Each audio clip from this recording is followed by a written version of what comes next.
Assalamualaikum dan salam sejahtera. Saya Izrina Amir Hamzah. Kerajaan bersama Lembaga Tabung Haji TH sedang mengkaji kadar bayaran haji musim ini berikutan jangkaan kos meningkat sehingga RM30,850 bagi setiap jemaah muassasah berbanding RM28,632 seorang tahun lalu. Menteri di Jabatan Perdana Menteri Hal Ehwal Agama Datuk Seri Dr. Muhammad Naim Mukhtar berkata penetapan kadar bayaran haji yang mengambil kira kenaikan kos disebabkan beberapa faktor akan dimaklumkan TH selepas ia dimuktamadkan. Katanya peningkatan kos haji tidak dapat dielakkan kerana ia terdedah kepada faktor di luar kawalan TH termasuk kadar tukaran mata wang ringgit Malaysia berbanding Saudi Rial dan dolar Amerika. Beliau berkata peningkatan kos haji juga disumbangkan oleh kadar inflasi dan percukaian di Arab Saudi, projek pembesaran berterusan di Mekah dan Madinah yang menyebabkan banyak bangunan penginapan jemaah haji dirobohkan dan memberi tekanan kepada pasaran harga sewaan.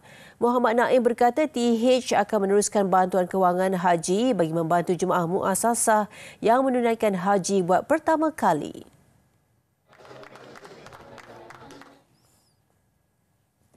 Suruhanjaya Pencegahan Rasuah Malaysia SPRM menahan seorang individu yang digelar Datuk Roy kira-kira jam 3 petang semalam ketika hadir memberi keterangan di Pejabat SPRM Kuala Lumpur. Sumber berkata suspek berusia dalam lingkungan 50-an itu ditahan bagi membantu siasatan kes penipuan berkaitan jana wibawa.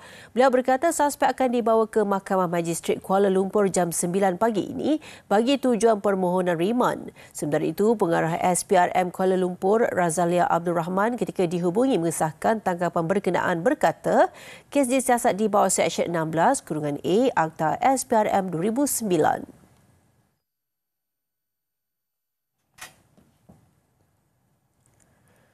Perdana Menteri Datuk Seri Anwar Ibrahim menegaskan beliau akan menyimak perincian belanjawan 2023 bagi membantu memastikan tahap penyampaian yang terbaik. Beliau yang juga Menteri Kewangan berkata ia juga bertujuan memastikan permasalahan rakyat disantuni dengan cekap dan adil. Menerusi catatannya di Facebook, Datuk Seri Anwar berkata beliau duduk makan tengah hari semalam dengan ahli-ahli Parlimen Keadilan sambil bicara ringkas mengenai peri penting memainkan peranan sebagai ahli Parlimen yang berkesan. Beliau turut menegaskan untuk menyimak perincian di dalam belanjawan madani yang baru dibentang dan bersama membantu memastikan tahap penyampaian yang terbaik serta permasalahan rakyat dapat disikapi dengan cekap dan adil. Langkah itu katanya penting bagi memastikan manfaatnya sampai kepada rakyat serta golongan masyarakat yang disasarkan kerajaan. Belanjawan 2023 yang dibentangkan Datuk Seri Anwar pada 24 Februari lalu memperuntuk sejumlah RM388.1 bilion dengan RM289.1 bilion untuk belanja mengurus dan RM99 bilion untuk belanja pembangunan termasuk RM2 bilion simpanan luar jangka. Pada 9 Mac, Rang Undang-Undang Perbekalan 2023 yang juga belanjawan pertama di bawah Kerajaan Perpaduan pimpinan Datuk Seri Anwar diluluskan di peringkat dasar di Dewan Rakyat. Universiti Politek Malaysia UPTM perlu memainkan peranan menjadi pencetus perubahan dalam misi membangunkan profesional beretika, holistik serta menguasai teknologi kontemporari. Timbalan Perdana Menteri Datuk Seri Ahmad Zahid Hamidi berkata, bagi tujuan itu, beliau yang juga Menteri Kemajuan Desa dan Wilayah menyarankan agar UPTM memberikan tumpuan kepada usaha transformasi kemahiran, tata cara kerja dan kualiti pengajaran warga kerja selari adunan terkini. Dalam ucapan Majlis Pemasyuran UPTM di Ibu Negara, beliau berkata penerapan nilai budaya kerja cemerlang serta penyampaian perkhidmatan yang cekap serta berkesan akan menjadikan UPTM lebih disegani. Teks ucapan Datuk Seri Ahmad Zahid dibacakan Timbalan Menteri Kemajuan Desa dan Wilayah, Datuk Rubiah Wang. UPTM berhasrat untuk menjadi sebuah kampus pintar, smart campus, dan pelaksanaan inisiatif ini seiring dengan saranan kerajaan dalam memperkasakan agenda digital di negara ini. Bertepatan dengan keperluan dalam era revolusi industri 4.0, UPTM perlu melaksanakan transformasi digital. Jelasnya, kerjasama strategik dengan pemain industri, agensi atau syarikat juga mampu meningkatkan peluang graduan mendapat pekerjaan dalam tempoh 6 bulan selepas tamat pengajian. Kolaborasi itu penting katanya, bertujuan mengurangkan kebergantungan kepada sumber luar melalui beberapa bidang fokus. Antaranya akses kepada pasaran global, pembangunan sumber manusia serta pemindahan teknologi dan pengetahuan. Ujarnya, UPTM juga memberikan fokus kepada kebitaraan perniagaan dan perakaunan selain program akademik lain seperti pendidikan dan teknologi maklumat.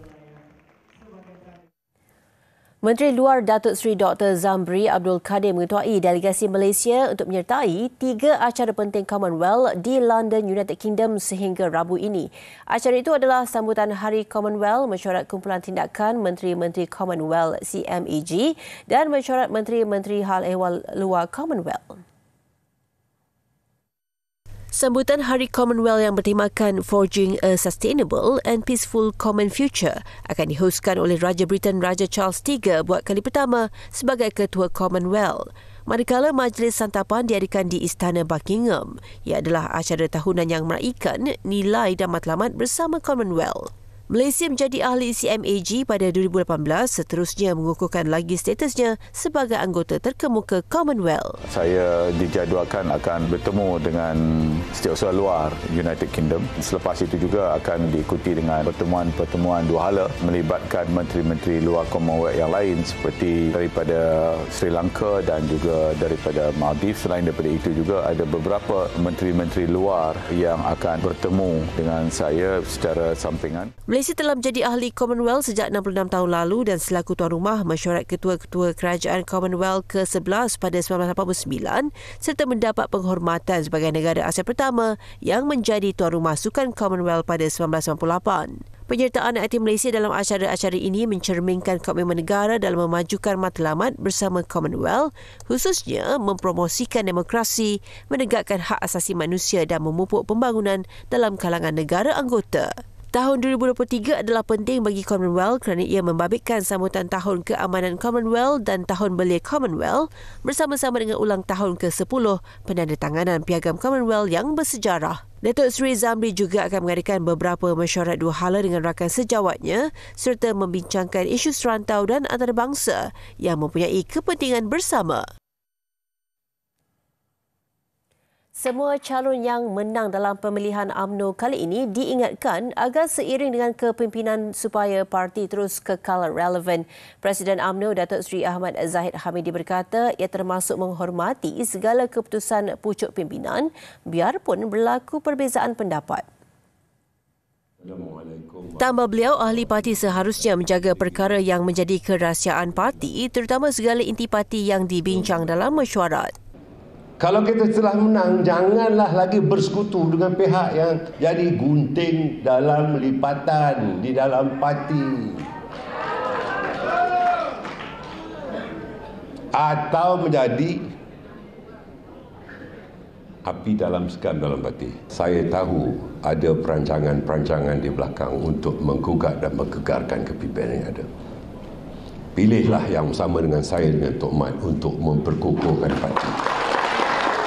Beliau berkata demikian ketika berucap pada Majlis Pengenalan Calon-Calon Pengerusi Tetap, Timbalan Pengerusi Tetap, Naib-Naib Presiden dan Ahli Majlis Kerja Tertinggi UMNO peringkat Negeri 9 di Sendayan. Hadir bersama Timbalan Presiden UMNO, Datuk Seri Muhammad Hassan. Datuk Seri Ahmad Zahid berkata siapa pun yang mengisi 3 kerusi Naib Presiden pada pemilihan kali ini perlu bersama-sama Presiden dan Timbalan Presiden. Pada masa sama, beliau turut berharap tidak wujud kumpulan-kumpulan tertentu di dalam UMNO selepas pemilihan nanti. Pertandingan dalam UMNO katanya tidak ubah seperti saingan adik-beradik dan saudara sedaging, malah semua yang menawarkan diri bertanding bertujuan untuk memperkukuhkan parti. Pemilihan jawatan Naib Presiden dan Ahli Majlis Tertinggi UMNO akan berlangsung pada Sabtu ini. Permohonan Datuk Seri Najib Razak untuk mendapatkan kebenaran bagi menyemak keputusan Mahkamah Persekutuan yang menolak rayuan akhirnya dalam kes penyelewengan dana RM42 juta milik SRC International Sdn Bhd akan diputuskan pada 31 Mac ini.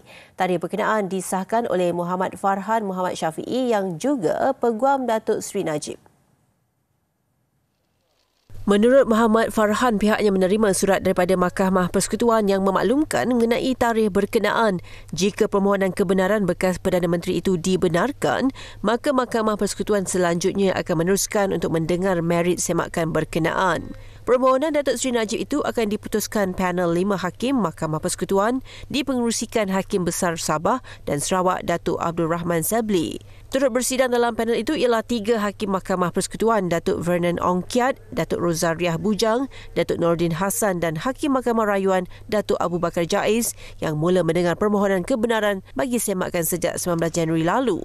Dalam permohonan kebenaran semakan berkenaan, Datuk Seri Najib mahukan Mahkamah Tertinggi Negara itu supaya menyemak keputusan panel 5 hakim pada 23 Ogos tahun lalu dengan memohon perintah supaya keputusan rayuan utama beliau diketepikan dan beliau dilepas serta dibebaskan daripada tuduhan berkenaan. Secara alternatif, bekas ahli Parlimen Pekat itu memohon rayuan berkenaan didengar korum Mahkamah Persekutuan lain yang mengandungi tidak kurang daripada 7 hakim Mahkamah Persekutuan atau yang difikirkan wajar oleh mahkamah. Beliau yang kini menjalani hukuman penjara 12 tahun di penjara Kajang turut memohon hukuman ke atasnya itu ditangguhkan sementara menunggu pendengaran permohonan semakan terbabit.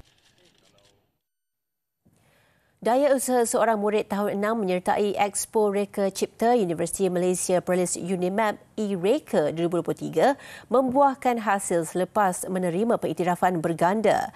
Inovasi ciptaannya iaitu harum manis Gummy Candy, a good source of fiber yang berasaskan produk ikonik negeri Perlis itu memikat juri hingga dianugerahkan pingat emas dan Ideria Young Inventor Award. Zara Aisyah Fatinul Syahid dari Sekolah Kebangsaan Seri Indra di Kangar adalah ketua kumpulan yang melaksanakan inovasi terbabit bersama-sama Nur Sofia Muhammad Faiz dan Wan Nur Irdina Bartisha Muhammad Azli. Dengan bimbingan pensyarah UNIMAP, Dr. Nur Shazliana IZ, mereka menghasilkan Gummy Candy daripada lambakan mangga harum manis yang menjadi subgrade akibat kerosakan. Setakat ini ia menjadi produk inovasi pertama yang menggunakan mangga harum manis sebenar. Saya tak sangka yang saya boleh menang sebab kan saya sekolah rendah dan melawan budak-budak universiti college yang bersari saya. Ya.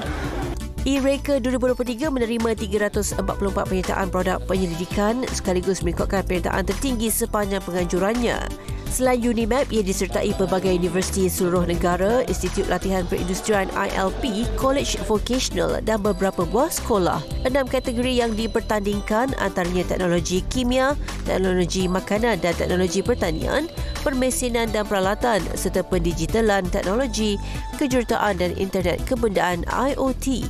UNIMAP kita bersama-sama dengan Jabatan Pendidikan mempromosikan program STEM. Jadi ini jugalah hasrat kita nak menggalakkan pelajar-pelajar sekolah menyertai bidang sains, engineering, teknologi dan sebagainya. Program e-Reka yang berlangsung selama 3 hari disertai secara fizikal dan hybrid. Daripada 344 penyertaan, 44 daripadanya menerima anugerah emas, 39 perak dan 8 gangsa. Manakala anugerah Best of the Best Award diberikan kepada inovasi penganalisa sukan secara langsung iaitu SportViz 360.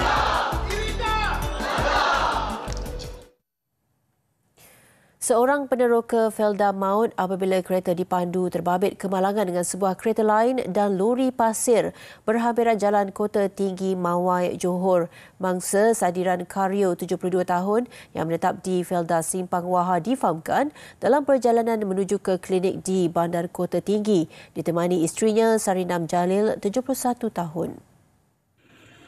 Komander Operasi Balai Bomba dan Penyelamat Kota Tinggi, Pegawai Bomba Kanan 2 Muhammad Rafi Muhammad Nur berkata, Pusat Gerakan Operasi Negeri Johor menerima panggilan kecemasan tentang kemalangan itu pada jam 11.06 pagi. Seramai 8 anggota dengan sebuah jentera FRT dan satu kenderaan EMRS dari BBP Kota Tinggi dihantar ke tempat kejadian. Kemalangan melibatkan 3 buah kenderaan dengan pasangan suami isteri yang menaiki sebuah kereta telah tersepit di dalam kenderaan terbabit. Wanita yang cedera berjaya dikeluarkan orang awam sebelum pihak bomba tiba di lokasi kejadian. Pihak bomba kemudian bertindak mengeluarkan pemandu yang tersepit dengan menggunakan peralatan khas. Setelah dibuat pemeriksaan oleh pembantu pegawai perubatan, mangsa telah disahkan meninggal dunia. Seorang lelaki berusia 39 tahun yang memandu sebuah kereta turut mengalami kecederaan namun tidak tersepit, manakala pemandu lori berusia 59 tahun selamat. Mangsa yang cedera dihantar ke hospital dengan menaiki jendera EMRS, manakala mangsa yang meninggal dunia diserahkan kepada pihak polis untuk tindakan selanjutnya. 4 penghuni di sebuah pondok pemulihan dadah persendirian didakwa di Mahkamah Session Kota Baru atas pertuduhan memukul seorang penghuni pondok itu sehingga cedera parah 1 Mac lalu. Keempat-empat mereka mengaku tidak bersalah selepas pertuduhan dibacakan di hadapan Hakim Muhammad Zul Zakikuddin Zulkifli.